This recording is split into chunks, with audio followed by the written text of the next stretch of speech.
বিসমিল্লাহ, তেল দিয়ে দিলাম।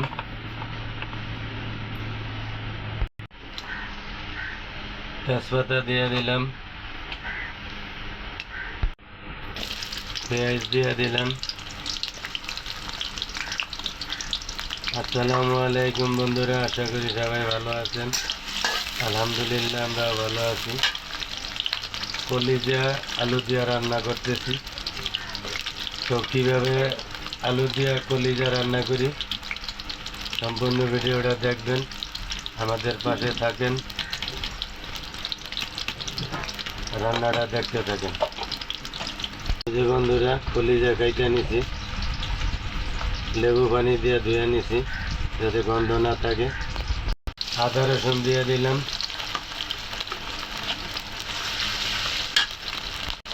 লবণ দিয়ে দিলাম পরিমাণ মতন, স্বাদ মতন।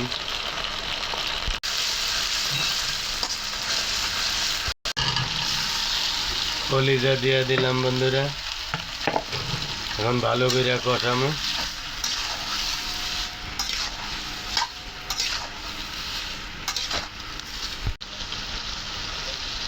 হলুদ দিয়ে দিলাম বন্ধুরা পরিমাণ মতন।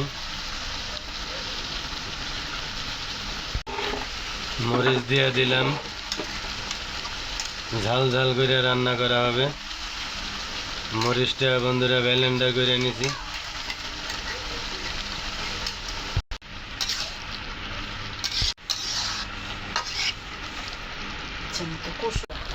বন্ধুরা এই দেখেন, কলিজা রান্না করতে আছি, বুঝছেন, হাই ভোল্টেজ ঝাল দিয়া।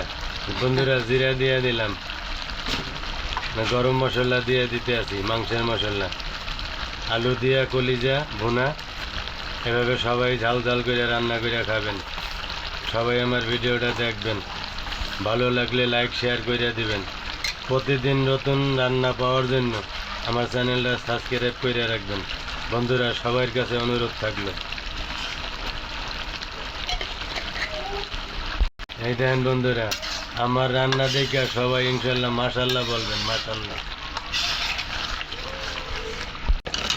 বন্ধুরা এই যে আলু দিয়ে দিলাম, ছোট ছোট করে আলু কাইটে নিছি, কলিজাও ছোট ছোট করে কাইটে নিছি।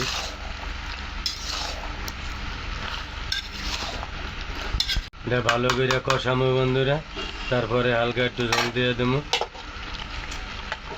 বন্ধুরা একবারে ভুনা করবো, কোনো জল থাকবে না।